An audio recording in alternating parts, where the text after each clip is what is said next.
On today's episode of The Front Row, we are downtown in the Lubbock Cultural District in the studios of Classical 105.7. We have three very special guests today. They are involved with the Flatland Low Brass Choir. They're going to tell us all about that and an upcoming concert. Welcome to you all. Thanks for being on the show. Thank you, sir. Jeff Ramey actually sort of heads up the group and has the sort of the artistic vision of the piece. Tell us a little bit about you and your formation of this ensemble. Yes, sir. So this stemmed from a need to have a niche that I saw that needed to be filled in this city. Where it started at, it actually started in my home, where I was trying to get kids from high school that wanted to practice but didn't have anything to go for. So I started a trombone quartet out of my house for kids to come and play during the summer. So when they come back to band, they don't have what we call summer chops. Right. It grew from there, where I started just, talking to people saying, hey, you should check this out. And it got bigger and bigger to the point where we ended up at Westmont Church. And this is the church off of Utica and 50th. They were gracious enough to host us for several years as we grew to what we are now, which is not just trombones, but we have trombones, euphoniums, tubas, hence the low brass choir. And it's turned into a community outreach where we do concerts, not just for local groups, but we also do joint concerts with some of the other groups that my friend and colleague here, Jordan Johnson, runs, like the West Winds. We've done joint concerts with them, the Lubbock Concert Band. We've played on a national stage at the Big 12 at Texas Tech. James Decker, who's the trombone professor over there, has been instrumental in helping promote what's kind of local to Lubbock. So this is something we like to show, that there's truly a gem here to be had with these fine musicians. Like this world-class musician here, Hao Tian Quan. He and his friend, Tian Shui, both met them. I met him through Tech, but I met his friend Tian Shui through Big 12. And having these collaborations where we can have fine musicians who've played all over the world and get to help out the community here, it's been a great collaboration and a great, wonderful experience to get to do this. So I'm really excited about this concert coming up. Great. So there's several things about that. First of all, are you a trombonist yourself? Yes, sir. Okay. Mm-hmm.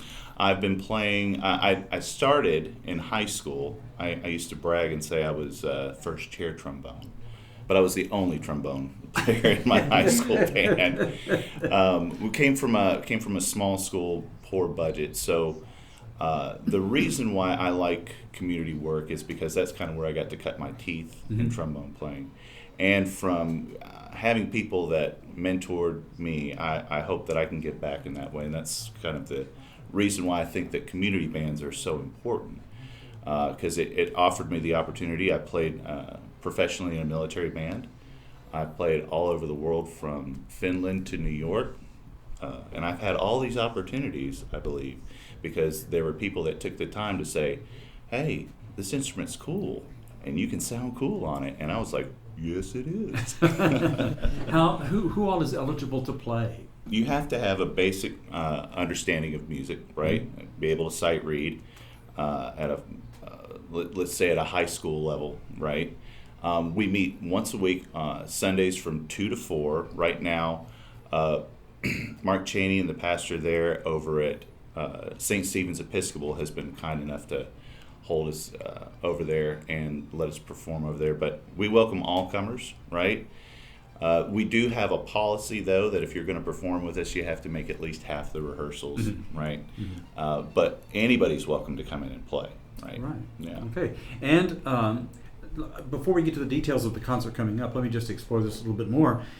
This really works because, like with trombone, you have an instrument that has a lot of range, right? Yes, sir. Yes, sir. And there are varieties of trombones as well, bass trombones, alto trombones, stuff like that. So you can make an ensemble that can cover all the parts in various tessituras, right? Is that correct? Mm-hmm. Yeah.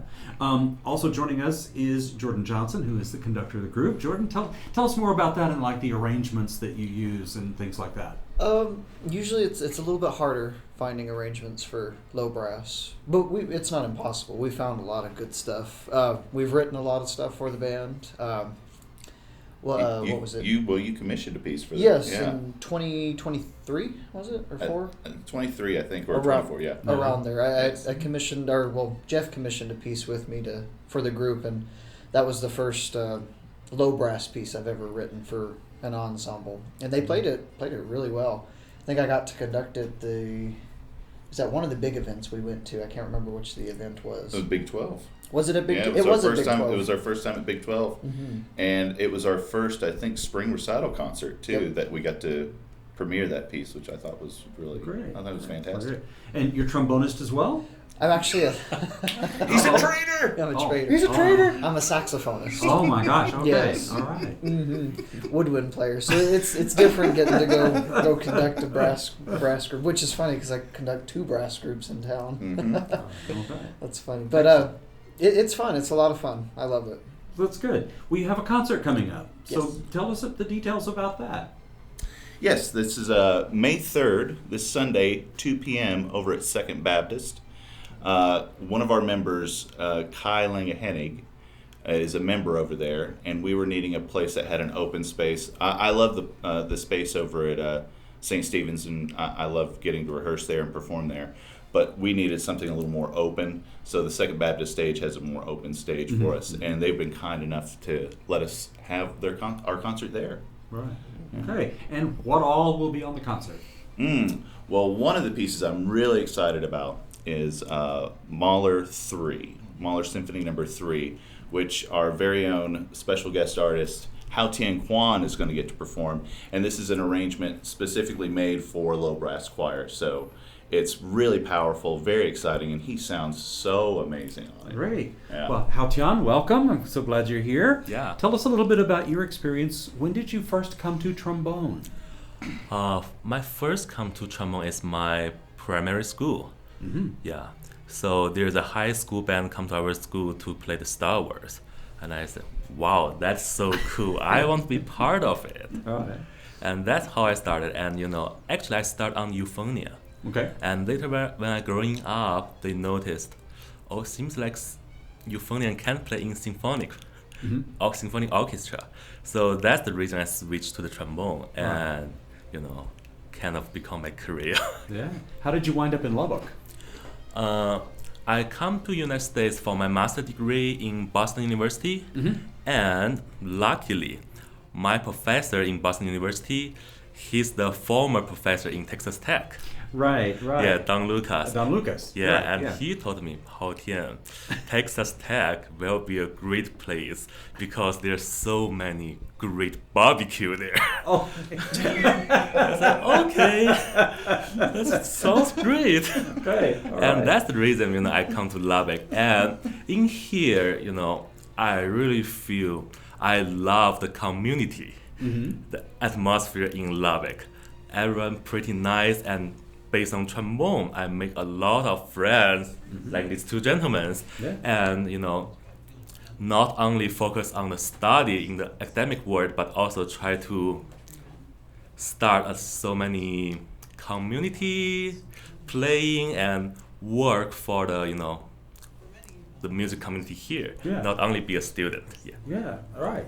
So you're going to get to play a little bit of Mahler 3. Yeah. Right. First movement. I'm guessing the big solo from that probably, and maybe more. I guess I don't know. Yeah. Great. And so it's a great opportunity for you to be a big solo from a big Mahler symphony. Yeah.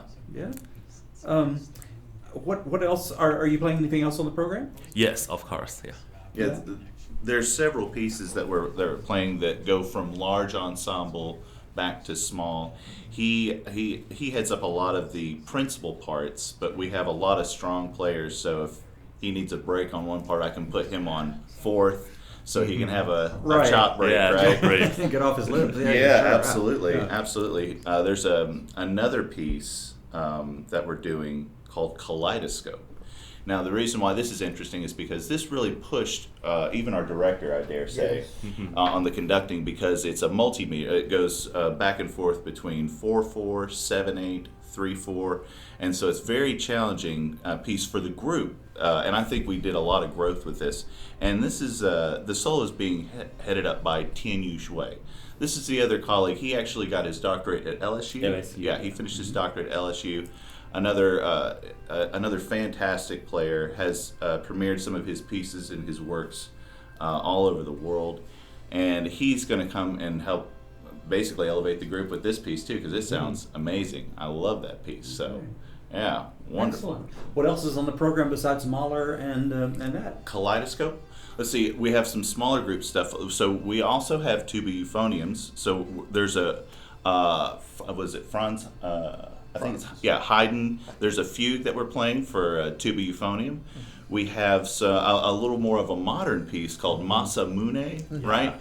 Again, this comes. This is why I love this group, because this group is a collection of ideas. I never try to throw out any kind of ideas. I say no ideas are bad ideas until I hear the bad idea. But one of the younger guys in the group, who's a fantastic musician, and actually he's a pre-med student taking a year gap working on his MCAT right now. His name's Kai Langehenig, and he's brought in some very interesting, more modern stuff. And this Masamune kind of marries kind of the classical and more of almost a, I would say, commercial jazz kind of feel to the thing, and it's just a fun piece to play on too.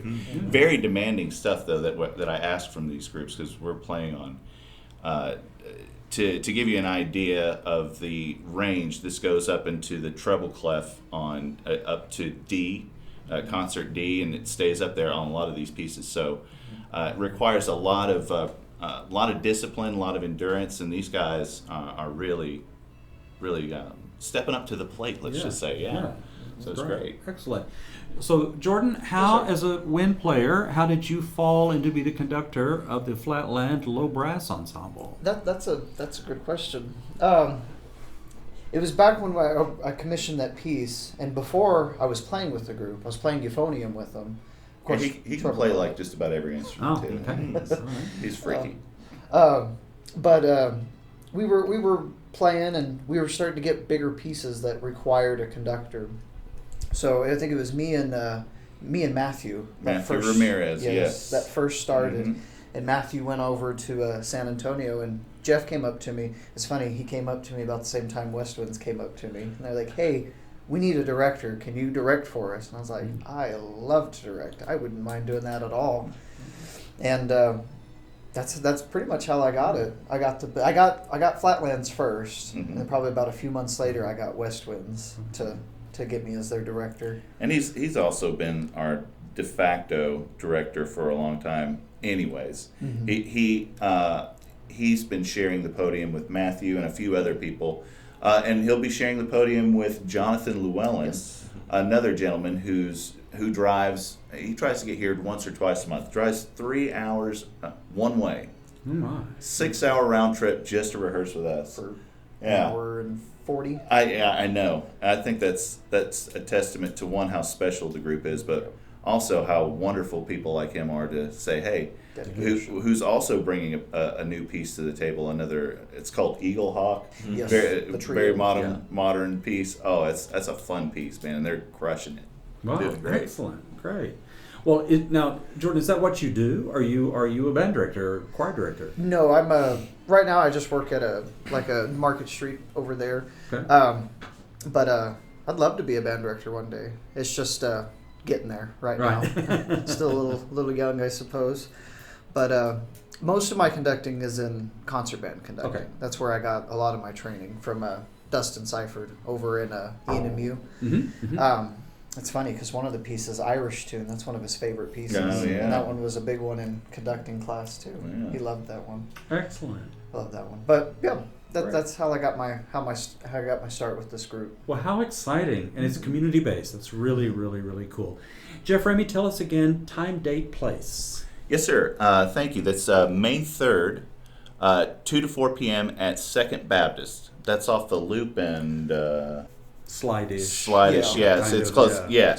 Yes. Exactly. But yeah, I'm really excited about this concert, and I really appreciate. Thank you so much for the opportunity to help get the word out about this group, because this is a really special group, and I'm really excited to get to show them off this Sunday. Looking forward to it. Fantastic. Jeff Ramey, Hao Tian Quan, and Jordan Johnson, thank you so much for being our guests on the show today. Thank you. Thank you.